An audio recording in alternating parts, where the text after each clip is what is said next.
Your cheeks are red, not from exertion, not from heat, just red. Constantly, morning, evening, any time of year. Someone asks if everything's all right. Someone says you look fresh.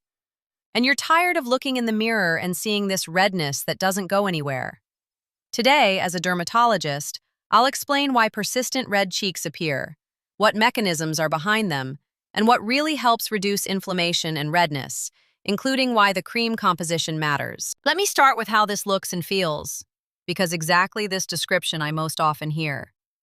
Morning. You get up, cheeks are already red.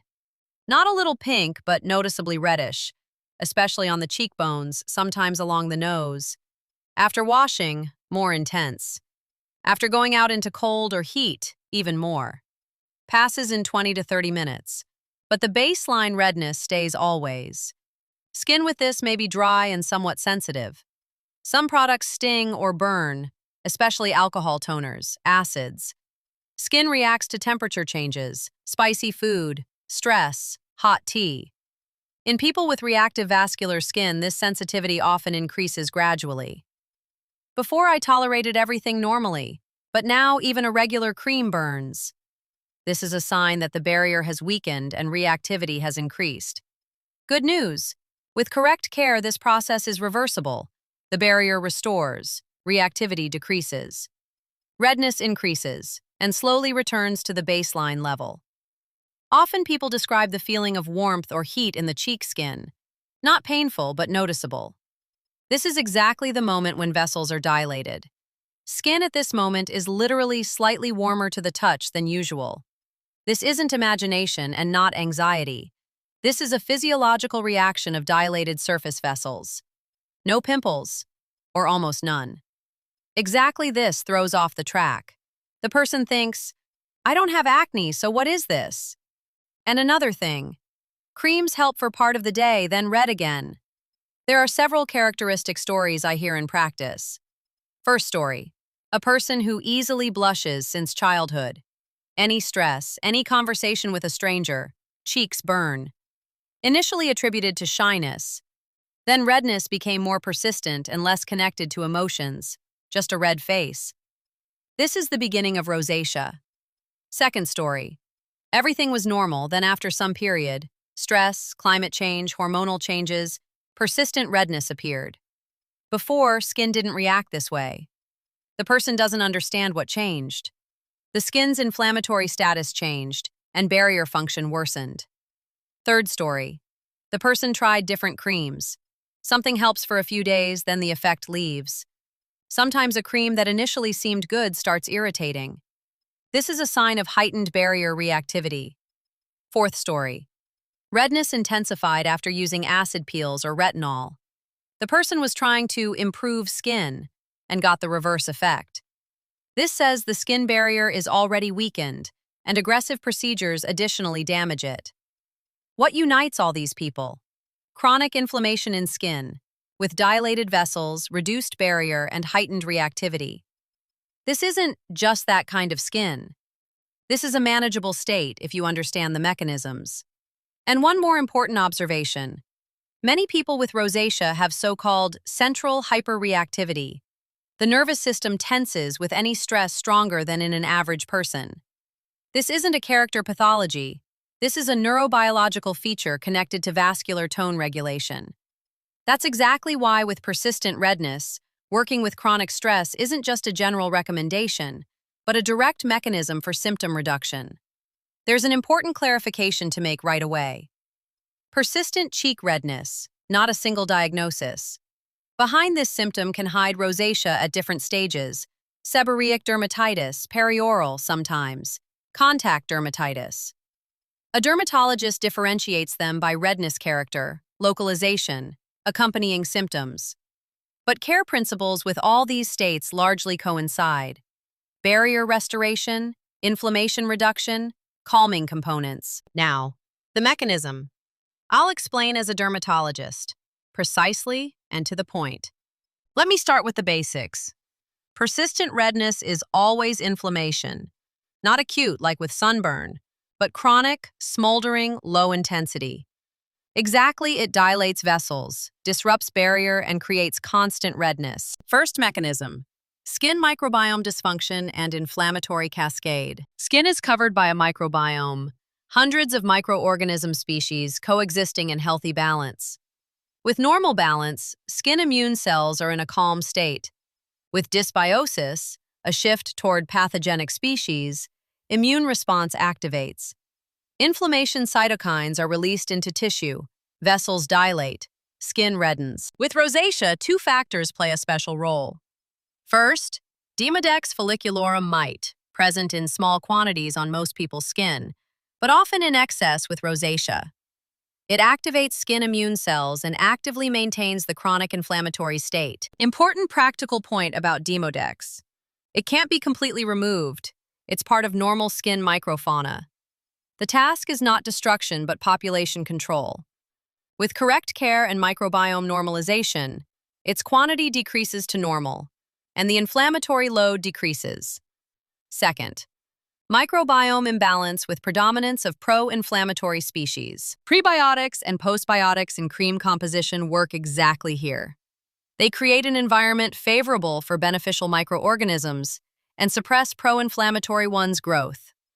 This is direct work with the root cause of chronic skin inflammation. Second mechanism: dilated vessels and neurogenic inflammation. With chronic skin inflammation, vessels lose the ability to normally constrict. Neuropeptides, especially substance P and CGRP, trigger neurogenic hyperreaction. Nerve endings of skin release inflammatory mediators in response to any stimulus: temperature, stress, spicy food. That's exactly why with rosacea and reactive skin, redness noticeably intensifies from such seemingly completely unrelated factors. That's why it's important to know this practically. A trigger diary: record for 2 weeks what preceded each redness episode: stress, alcohol, hot shower, certain food, certain care product. Usually within a week and a half, patterns begin clearly emerging. This is the most valuable information for condition management. That's exactly why with persistent redness, it's practically useless to fight exclusively with external triggers. Reducing the background inflammatory tone is needed, and exactly with this work, anti-inflammatory care components: allantoin, nigella oil, squalane. There's an important practical detail about neurogenic triggers. Reactive vascular skin is especially acutely responsive to temperature drops, going from frost to warmth, a hot shower, hot drinks. Exactly this mechanism explains why redness intensifies in a sauna or after hot coffee. Gradual reduction of these trigger intensities through correct care, one of the signs of improvement in neurogenic reactivity. Third mechanism: barrier function disruption and TWL. The skin barrier, the stratum corneum with its lipid cement from ceramides, fatty acids, and cholesterol, protects from external irritants and retains moisture. With inflammation, the barrier breaks down. Inflammation cytokines reduce ceramide synthesis.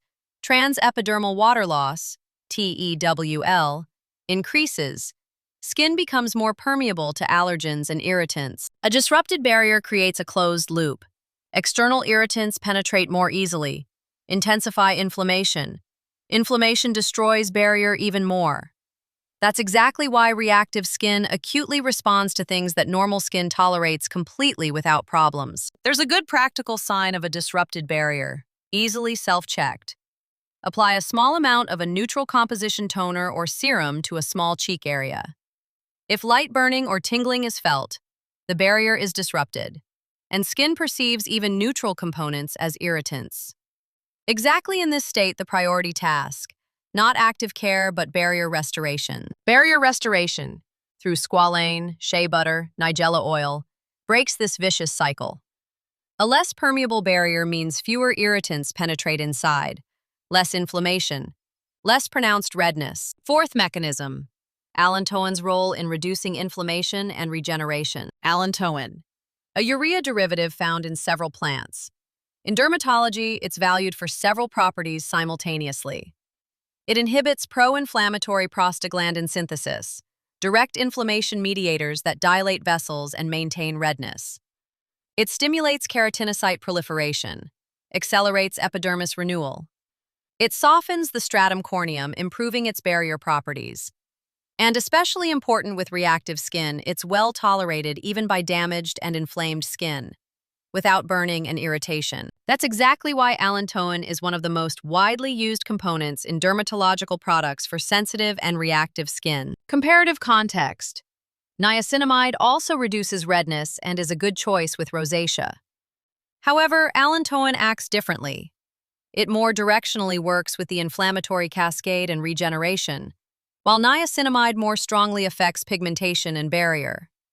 When choosing a care product, understanding this difference helps select the right composition for specific tasks. Fifth mechanism, nigella oil and thymoquinone. Nigella sativa seed oil contains thymoquinone, one of the most studied natural anti-inflammatory components. Thymoquinone inhibits leukotrienes and prostaglandins, the same inflammation mediators as in allergic reactions. It reduces immune cell activation in skin and decreases inflammatory cytokine synthesis. For skin with persistent redness, this means fewer pro-inflammatory signals, vessels less prone to persistent dilation, less intense redness. Moreover, nigella oil has antibacterial and antifungal action, relevant with skin microbiome dysbiosis, one of the key factors of chronic redness. Sixth mechanism, squalane and barrier compatibility. Squalane, hydrogenated squalene, closest in composition to natural skin sebum. It embeds in the protective lipid skin layer, without disrupting its molecular structure, and provides light occlusion without a film feeling. For inflamed and reactive skin, it's important that squalane practically doesn't cause irritation and very rarely provokes allergic reactions, unlike many plant oils. With persistent redness, restoring the integrity of the lipid barrier through squalane reduces skin permeability and decreases the number of irritants reaching deep epidermis layers. Fewer irritants, less inflammatory response, less pronounced redness. Now about mistakes. The most typical actions with persistent cheek redness that make things worse. Mistake 1. Use products with fragrances and alcohol. This is the most frequent and most destructive mistake. Fragrances, even natural essential oils, are among the leading contact allergens and neurogenic irritants. With inflamed and reactive skin, they provoke additional inflammation. Alcohol denatures barrier proteins and dissolves lipids. Alcohol toners, perfume on face, scented creams, all this is a direct redness provocateur with reactive skin. Need to minimize fragrances in care, even if they're present in a product in small quantities. Mistake 2. Aggressive acids and retinol with active redness. With inflamed skin and disrupted barrier, acid peels and retinol additionally destroy barrier and intensify irritation. This creates an exacerbation. Skin reddens more strongly, reactivity grows. Acids and retinol can be used with rosacea and reactive skin, but only in remission phase, in low concentrations and with correct barrier preparation. Starting with them with acute or subacute redness, a mistake. Mistake 3. Washing with hot water and rubbing face with a towel. Hot water dilates vessels and intensifies hyperemia. With reactive vessels, this exacerbation can last hours. Rubbing face with a towel mechanically traumatizes already inflamed skin. Rule: warm or cool water, gentle blotting without friction, immediate calming product application. Mistake 4. Applying heavy, nourishing creams with a large amount of oils. With disrupted microbiome and inflammation, heavy occlusive creams with a large amount of plant oils can create conditions for pro-inflammatory microorganism proliferation on skin surface. This is especially relevant with Demodex-associated redness. A fatty environment is favorable for mites. Optimal care: light texture with targeted active components. Mistake 5. Not applying sun protection or relying only on cosmetic masking. Foundation masks redness visually, and many stop there. This isn't a problem in itself, but it is a problem if the foundation contains irritating components or if a person delays treatment relying only on masking. Moreover, ultraviolet intensifies inflammation in skin and rosacea. Sun protection with SPF with persistent redness, a daily necessity, not an option. Mistake 6. Not consulting a dermatologist and doing exclusively self-treatment. Persistent cheek redness in most cases responds very well to skillfully selected care. But behind it can be a systemic disease, lupus erythematosus, which also gives redness in the shape of a butterfly on cheeks and nose. Separately, rosacea of the third stage with phymatous changes requires systemic treatment. A dermatologist differentiates diagnoses and prescribes the correct tactics. Self-treatment with persistent redness is reasonable only as an auxiliary measure, not the main one. Now, what actually works with persistent cheek redness? First, diagnosis and understanding the cause. First of all, a dermatologist. Demodex scraping analysis if there are grounds for it. Dermatoscopy for vessel condition assessment. Exclusion of systemic causes. Exactly with a clear diagnosis, not just a symptom, care becomes genuinely effective. Second, maximally gentle washing. Product without SLS-type surfactants. Cool or slightly warm water, without intense friction. Immediately after, product application while skin is still slightly damp. This reduces reactivity and accelerates active component absorption. Third, giving up all potential irritants. Revision of all care. Remove fragrances, alcohol, mint, menthol, camphor, eucalyptus, high acid concentrations. All this provokes neurogenic inflammation in reactive skin. Switch to minimum products. 1 cleanser, 1 active, 1 moisturizing barrier product, sun protection. There's a useful rule for testing a new product with reactive skin. Test on wrist. Apply a small amount and wait 24 hours. If there's no reaction, move to testing on a small cheek area. Another 24 hours. Only after this introduce into full care. This takes 2 days but allows avoiding a week of exacerbation from a new irritating component. Fourth, restore barrier and reduce inflammation simultaneously. Barrier components: squalane, shea butter, ceramides. Restore the lipid layer. Anti-inflammatory: allantoin, nigella oil, niacinamide. Reduce inflammatory tone. These tasks are solved simultaneously, not sequentially. Exactly their simultaneous combination in one product gives the fastest and most sustainable result. There's a practical rule for progress assessment. Photograph skin in the same lighting every 2 weeks. The eye gets accustomed to gradual changes and doesn't notice them. A photograph gives an objective assessment. With correct care, after 4 weeks, the difference in background redness intensity is often well visible in photos, even if the person isn't sure subjectively that something has changed. Fifth, support skin microbiome through prebiotics. This is a relatively new direction actively developing in dermatology. Inulin, oligosaccharides, fermentation postbiotics create conditions for beneficial microorganism growth and suppress pro-inflammatory ones. With chronic redness connected to dysbiosis and Demodex, supporting skin microbiome through care, an important and often underappreciated part of the system. Sixth, daily sun protection. UV radiation is one of the main inflammation triggers with rosacea and reactive skin. Daily SPF reduces inflammatory load and slows progression. Mineral filters: titanium dioxide, zinc oxide, preferable with reactive skin. They less often cause irritation than chemical filters. There's an important foundation detail with redness. A green corrector before foundation neutralizes the reddish tint. This works on the principle of opposite colors on the color wheel. This isn't treatment, but a completely reasonable cosmetic tool for days when redness is especially noticeable. Seventh, reduce background inflammatory status systemically.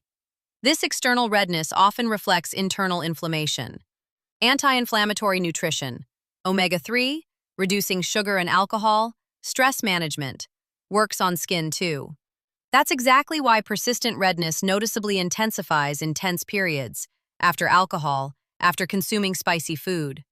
This isn't accidental. This is a systemic inflammatory response manifesting in skin. Now specifically, about Dr. Althea 345 Relief Cream and its composition as applied to redness. Let me start with the key active components and their roles. Allantoin, the main named component. As I already explained in the mechanisms section, inhibits prostaglandins, accelerates epidermis regeneration, improves barrier properties of the stratum corneum. well tolerated by inflamed skin. This is the central anti-inflammatory agent of the composition. Prebiotic-postbiotic complex, inulin, alpha-glucan oligosaccharide, acidophilus, and grape raw material fermentation postbiotics. These are three components working on skin microbiome. Prebiotics create a nourishing environment for beneficial bacteria. Postbiotics, metabolic products of beneficial microorganisms, directly reduce inflammatory response. For redness connected to dysbiosis, this is direct action on the mechanism. There's an interesting fact about prebiotics in care. Inulin and oligosaccharides in cosmetics work not as direct skin nutrients, but as an environment for beneficial surface bacteria. This fundamentally distinguishes them from regular moisturizing components. They affect the living skin ecosystem. That's exactly why the prebiotic care effect develops gradually.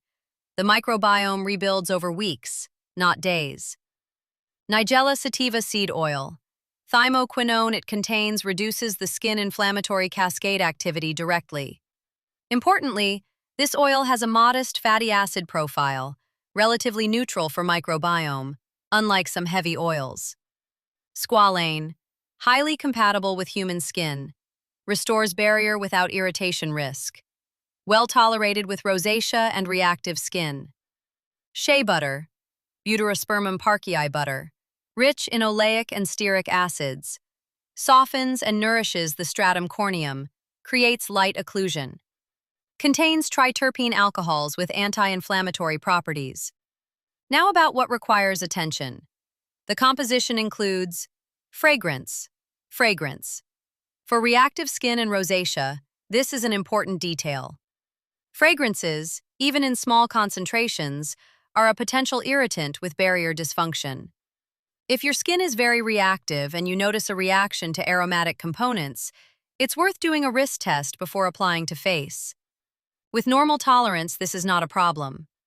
Phenoxyethanol and ethylhexylglycerin, preservatives. The first is well tolerated by most people, including those with sensitive skin, at standard concentrations up to 1%. How to apply with persistent redness? Morning and evening after gentle washing, on slightly damp skin. A small amount. The product is designed for daily use. When applying, without massage, gentle blotting movements, completely avoiding friction.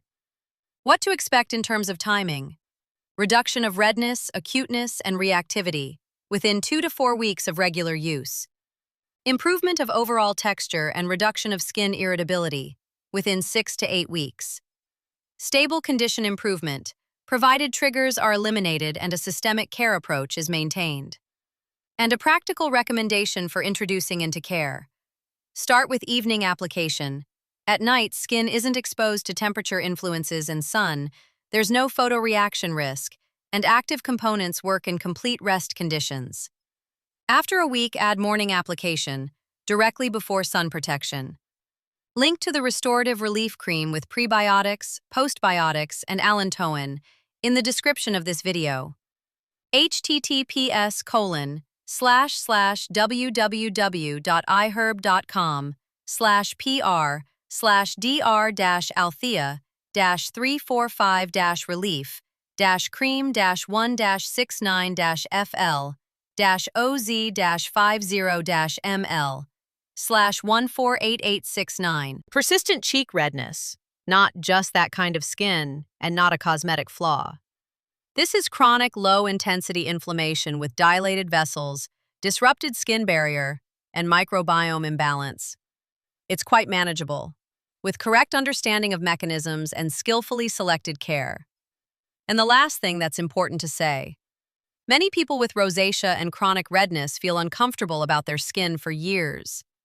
Hide from the sun, avoid situations where it will be hot. This affects quality of life. Understanding that this is a physiological state with specific mechanisms, not bad skin, in itself changes the attitude. And when care starts working, life gradually expands back. 3 concrete steps.